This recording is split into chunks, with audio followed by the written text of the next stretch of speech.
Assalamualaikum warahmatullahi wabarakatuh. Perkenalkan, nama saya Nur Oktaviani Putri dari kelas 3F Imunologi. Hari ini saya akan menjelaskan tentang reaksi antibodi monoklonal dan poliklonal. Antibodi adalah pejuang di dalam tubuh kita. Mereka adalah bagian dari sistem kekebalan kita, mengenali dan melawan penjajah asing yang jahat yang disebut antigen. Antibodi dapat mengikat berbagai antigen dan diproduksi oleh sel-sel sistem kekebalan yang dikenal sebagai sel B. Untuk mempelajari lebih lanjut tentang antibodi dan antigen, tonton videonya. Antibodi dapat digunakan untuk aplikasi medis dan diagnostik dalam bentuk antibodi monoklonal. Jadi apa itu antibodi monoklonal? Kata monoklonal berarti klon tunggal. Antibodi monoklonal adalah antibodi identik yang diproduksi di laboratorium dari klon tunggal sel imun. Sel imun cloning secara genetik benar-benar identik, sehingga antibodi yang mereka hasilkan juga identik satu sama lain yang sempurna. Antibodi monoklonal memiliki spesifitas tinggi, yang berarti mereka dapat mengenali dan mengikat situs pengikatan antigen tunggal. Ini berarti mereka ditargetkan untuk antigen tertentu dan merupakan sifat kunci yang membuat mereka berguna dalam mendiagnosis dan mengobati penyakit. Lalu, bagaimana produksinya? Pertama-tama kita membutuhkan sistem kekebalan. Itulah sebabnya kami menggunakan tikus di laboratorium. Tikus divaksinasi dengan antigen target. Ini merangsang sel B yang ditemukan di limpa untuk menghasilkan antibodi terhadap antigen target.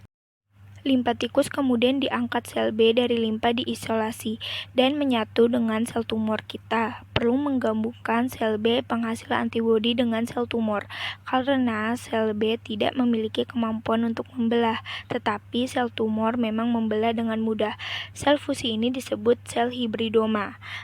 Sel hibridoma berproduksi dengan cepat untuk membuat sel cloning, yang semuanya membuat antibodi yang sama. Antibodi monoklonal ini dikumpulkan dan dimurnikan, siap digunakan. Mereka cocok dengan sempurna dengan hasil target dalam tubuh dan dibuat dalam jumlah besar. Antibodi monoklonal bisa digunakan pada tes kehamilan. Pada tes kehamilan mengikat hormon HCG yang ditemukan dalam urin ibu hamil sehingga menyebabkan perubahan warna. Antibodi monoklonal dapat menargetkan antigen pada sel kanker dan dapat digunakan dalam beberapa cara. Pertama, dengan menggabungkannya dengan obat anti kanker yang kemudian dapat secara akurat menemukan dan menargetkan hanya sel kanker. Kedua, untuk deteksi mereka dapat membawa penanda khusus yang menunjukkan kepada dokter di mana sel-sel kanker mulai terbentuk. Ketiga, mereka dapat menggunakan untuk memicu sistem kekebalan tubuh sendiri untuk mengenali dan membunuh sel-sel kanker. Mereka yang juga dapat menggunakan untuk mengidentifikasi penyakit lain dan menemukan pembekuan darah. Jadi, itu adalah beberapa kegunaannya. Mereka memiliki lebih banyak efek samping yang diharapkan dan mereka terlalu spesifik, yang berarti bahwa sementara mereka hanya dapat menyerang satu jenis setiap kali. Mereka belum digunakan secara luas seperti yang diharapkan semua orang ketika pertama kali dikembangkan, tetapi para ilmuwan bekerja keras untuk membuatnya lebih baik dan aman untuk penggunaan yang lebih luas. Selanjutnya, ada antibodi poliklonal. Antibodi poliklonal adalah campuran antibodi heterogen yang berikatan terhadap berbagai epitopes dari antigen sama. Antibodi ini dihasilkan oleh klon sel B yang berbeda dari hewan sehingga memiliki sifat kimia imun yang berbeda.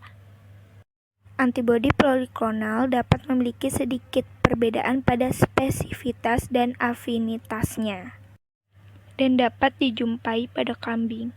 Antibodi poliklonal diproduksi dengan menyuntikkan imun ke hewan setelah disuntik dengan antigen spesifik untuk memperoleh respon imun primer.